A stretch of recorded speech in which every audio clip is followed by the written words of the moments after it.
Vim aqui nesse vídeo te falar sobre um caso que está repercutindo muito em grupos de corretores. Eu já recebi acho que uns 10 prints desse caso. Tá, Batata, certo isso, o Porto Seguro podia ter negado, que absurdo, eu não acredito. Nesse caso, eu já vou dar um spoiler para você. A Porto Seguro está certíssima. Como assim? Você não defende o corretor? Você não está aqui para poder apontar o que a seguradora está fazendo de errado e você está falando que a Porto Seguro está certíssima? Sim, quando a seguradora está errada, eu falo que ela está errada, mas quando ela está certa, eu faço a mesmíssima coisa. E aqui, quem está errado é o corretor de seguros, que não sabe exatamente o que está vendendo, não sabe qual é o risco de um advogado, não sabe qual a cobertura do seguro de um advogado e está gerando toda essa confusão. Já vou explicar o que aconteceu, por que o sinistro foi negado e se você vende seguro ou pretende vender para advogado, para escritório de advocacia, preste a máxima atenção nesse vídeo para você não estar no lugar dessa corretora amanhã. O que aconteceu? Vim aqui trazer meu relato e meu desabafo sobre um sinistro negado que tive no RC Advogado da Porto Seguro. Pois bem, segurado escritório de advocacia, então é um escritório de advocacia, contratou uma apólice que cobre falhas profissionais. Ou seja, quando ele comete algum erro na defesa do cliente ou na consultoria, no assessoramento do cliente, o seguro paga os prejuízos, os danos causados ao cliente, certo? Então, ele tinha um cliente, que é uma loja de veículo. Essa loja foi intimada judicialmente de um processo, porque o veículo vendido por ela tinha passagem de sinistro e a loja não comunicou ao consumidor final sobre o ocorrido. Depois de um tempo, o consumidor descobriu e entrou com um processo contra a loja pedindo danos materiais e morais. Então, primeiro ponto. O que aconteceu? O cliente desse escritório de advocacia, que é o segurado da apólice, de RC profissional, é uma loja de carro. Essa loja de carro fez algo que prejudicou o cliente dela que comprou o carro, porque era um carro sinistrado e a loja omitiu essa informação. Ou seja, a loja violou o Código de Defesa do Consumidor. A loja causou um dano ao cliente dela. Primeiro ponto, todo mundo está na mesma página? Você entendeu que a loja causou um dano ao cliente dela? Aí ela contratou o advogado para defendê-lo nessa situação. Vamos para outra parte. O escritório recebeu a intimação e, devido a uma falha interna, perdeu o prazo de defesa e o processo correu à revelia. Isso significa o quê? Quando alguém está sendo processado, você recebe uma cartinha, que está escrito citação.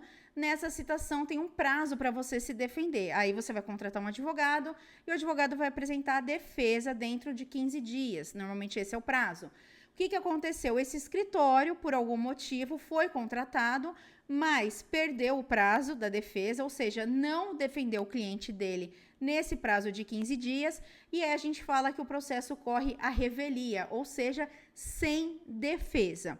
Quando o processo corre a revelia de alguém, significa que essa pessoa vai ser automaticamente condenada a indenizar? Não. O juiz vai avaliar com base nas provas juntadas no processo se o pedido daquela pessoa faz sentido, se ela tem direito ao que ela está pedindo, se o dano está caracterizado, se o prejuízo está configurado, e estando tudo isso configurado, o juiz condena, tá? Já deixando claro que não é pelo fato de algo acontecer à revelia que essa pessoa vai ser automaticamente condenada. Imagina que eu alego que o Neymar é pai da minha filha, aí ele não se defende da ação.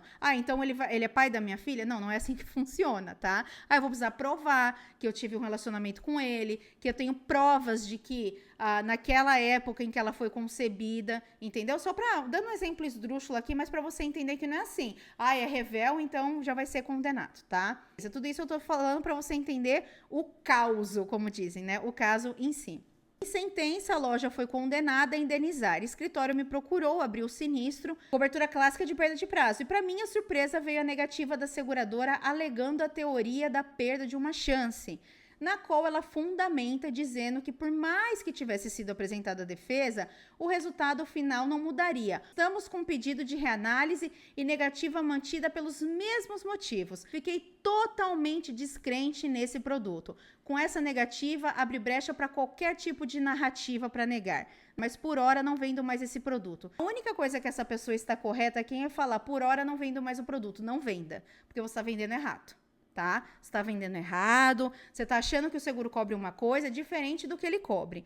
O que é a teoria da perda de uma chance? Quando o advogado perde um prazo, quando ele não defende o cliente, ele não apresenta um recurso e etc., o que acontece? A seguradora vai pagar o valor da ação judicial. Então, se é uma ação judicial de R$500 mil, ele perdeu um prazo. Então logo o prejuízo que ele causou foi R$500 mil? Não.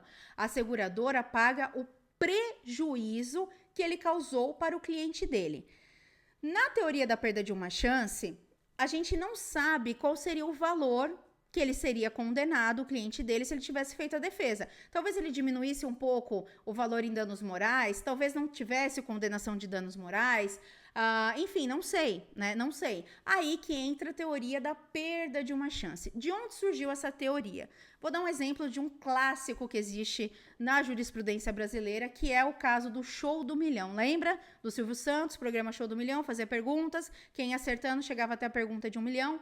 Pois bem, uma pessoa foi questionada numa pergunta, não lembro se era de 100 mil, enfim, uma pergunta já bem mais avançada, perdeu a chance de chegar na pergunta de R$1 milhão e ganhar. A gente tem certeza de que ela ganharia R$1 milhão? Não. Eu posso afirmar que ela não ganharia? Não. Eu posso afirmar que ela ganharia? Não. Por isso que chama teoria da perda de uma chance.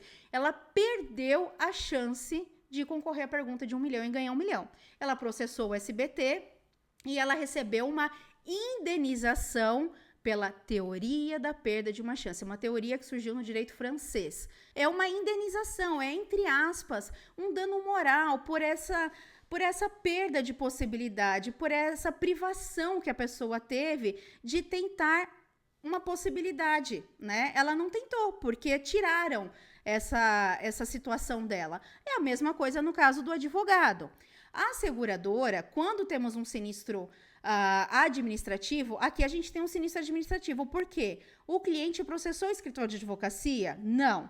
O cliente está reclamando que ele sofreu uma condenação que o advogado nem o defendeu. Então, ele avisou o sinistro na seguradora. Nesse caso, a seguradora vê se é uma situação para acordo. Se está evidente para ela que a responsabilidade causou um prejuízo, ela vai propor acordo. Se ela acha que não, ela não propõe acordo. E aí, o cliente pode vir a processar esse escritório de advocacia. Se esse cliente processar o escritório de advocacia, vai ter cobertura na apólice, tanto para os custos de defesa quanto para eventual condenação, porque é o judiciário que vai falar, olha, o escritório X, né, cometeu um erro, não defendeu o cliente dele, esse cliente foi condenado, então, com base na teoria da perda de uma chance, eu vou condenar aqui em R$10 mil de indenização.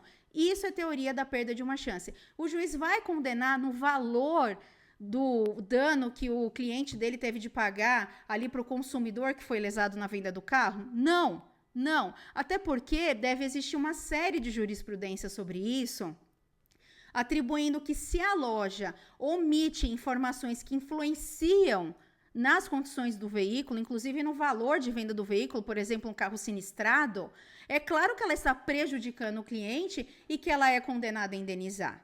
Então, aqui não é que a Porto quis prever o futuro, que está na hipótese do si, que é absurdo, quem é ela para falar o que ia acontecer no processo? Eles provavelmente consultaram a jurisprudência nessa regulação de sinistro. E com a jurisprudência, eles viram que nessas situações, as lojas são condenadas a indenizar o consumidor, se defendendo ou não em uma ação judicial. Tá, mas então para que serve o seguro de RC profissional e escritório de advocacia? Se esse cliente processar esse escritório, o escritório vai ter custos de defesa e se ele for condenado, com base na teoria da perda de uma chance, ele vai pagar 10 mil, 15 mil, 20 mil e vai ter cobertura. A Porto Seguro não exclui perda de uma chance, não exclui. Tem uma ou outra seguradora que exclui, que não paga nada nessa situação, mas a Porto Seguro não exclui. É que aqui provavelmente a pessoa entendeu errado a negativa e, independente de como ela entendeu a negativa, pela descrição do evento, eu vi que ela não entende sobre o risco de advogado, nem sobre o produto, muito menos sobre a cobertura. E um monte de gente está replicando isso como se fosse um absurdo, e um absurdo é você vender aquilo que você não sabe. Eu sou advogada, eu tenho OAB, eu posso atuar no tributário, trabalhista, previdenciário, consumidor, inventário, sucessão, contrato, enfim, na área que eu quiser, direito médico, Direito financeiro e mercado de capitais, eu posso atuar em qualquer área que eu quiser, qualquer. Eu tenho capacidade técnica para atuar em qualquer área? Não, não tenho. Se você me trouxer uma questão de tributário hoje e falar, Tabata, eu te pago 100 mil para você me prestar essa consultoria, eu vou agradecer a confiança por você ter me procurado, mas eu não vou aceitar o trabalho porque eu não tenho expertise em tributário. Eu aprendi lá na faculdade, eu tenho uma noção de direito tributário, mas eu não continuei meu estudo sobre isso, não trabalhei com isso, não tenho experiência na área e muito menos estudo contínuo nessa área. Então, eu não atuo direito tributário. Você é corretor de seguro, você pode trabalhar em qualquer área de seguro, você pode vender qualquer produto de seguro. No entanto, se você não entende de um produto, ou você faz parceria com alguém que entende, ou você indica um colega, ou para passar a trabalhar com esse produto, você vai estudar para saber. Senão, você vai fazer igual esse corretor, que vai vender errado, provavelmente falou para o cliente que teria cobertura, que se ele perde a ação judicial, a seguradora paga o valor da ação, paga o valor da causa. E aí aconteceu uma situação dessa. Eu já vi sinistros milionários de advogado quando eu trabalhava em sinistro em seguradora. Um sinistro de 10 milhões de reais. E foi pago. Mas aqui não é que a seguradora procura motivo para negar. Nesse caso, a seguradora analisou certo. O problema é que o corretor vendeu errado e está propagando aos quatro ventos de que a Porto Seguro fez um absurdo. Não. Absurdo é alguém vender algo que não sabe. Vai entender, vai estudar, vai saber ou faz parceria com alguém que sabe, para não acontecer isso. Ah, Tabata, mas é difícil esse negócio de teoria de perda de uma chance. Ah, eu achei tudo isso muito complexo, o complexo que você falou. Sim, é uma escolha. Você pode trabalhar com esse produto ou não. Assim como eu não gosto de tributário, eu sei que é uma área que dá muito dinheiro para advogado, desde que eu me formei eu sabia disso, mas eu não quis atuar em tributário. É uma escolha, né? Então, assim, a vida é feita de escolha. Se eu quero atuar nessa área, eu vou estudar. Eu decidi me aprofundar em seguro de responsabilidade, me aprofundar na relação de segurado e seguradora, em reanálise de negativa, em ação judicial, em análise de casos de direito médico, em defesa médica, em questão também de administradores e gestores. Fiz especialização em direito financeiro e mercado de capitais e em direito médico. Então, assim, essa é a minha área. Dentro dessa área, pode vir que eu me garanto. Agora, se for outra área, eu vou falar, não, eu não atuo nisso. Não atuo nisso. A Porto Seguro tá certa. E se você é um corretor que quer trabalhar com esse seguro, vá estudar. Eu tenho uma plataforma de especialização. Ah, então você está falando tudo isso para vender sua plataforma. Não, eu tenho a facilidade.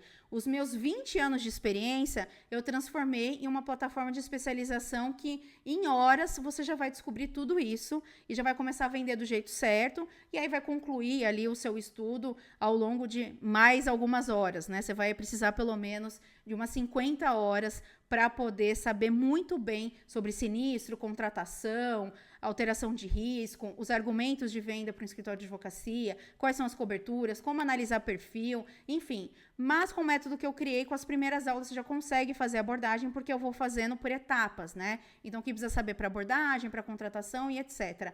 Ah, não quero fazer a sua especialização. Tudo bem. Você pode estudar sozinho, você pode procurar outras formas de estudar, mas o recado que eu deixo com esse vídeo é: nem sempre a culpa é da seguradora. Talvez esteja na hora de você olhar se você está realmente capacitado para vender esse produto, para não passar essa vergonha, sair falando mal da seguradora de uma coisa que você não entendeu como funciona a cobertura.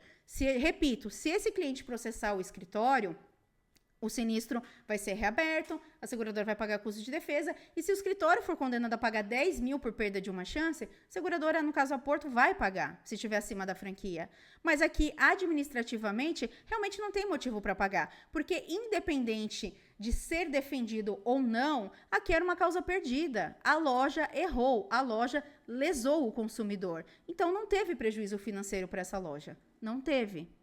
É isso, gente. Eu sei que esse vídeo não vai agradar todo mundo, né? Porque normalmente eu tô aqui sempre do lado do corretor, mas eu não tô aqui para passar a mão na cabeça do corretor, eu tô aqui para te falar a verdade. E às vezes a verdade dói, mas a verdade faz a gente crescer. Talvez esse vídeo tenha sido importante para que você não passe por isso amanhã.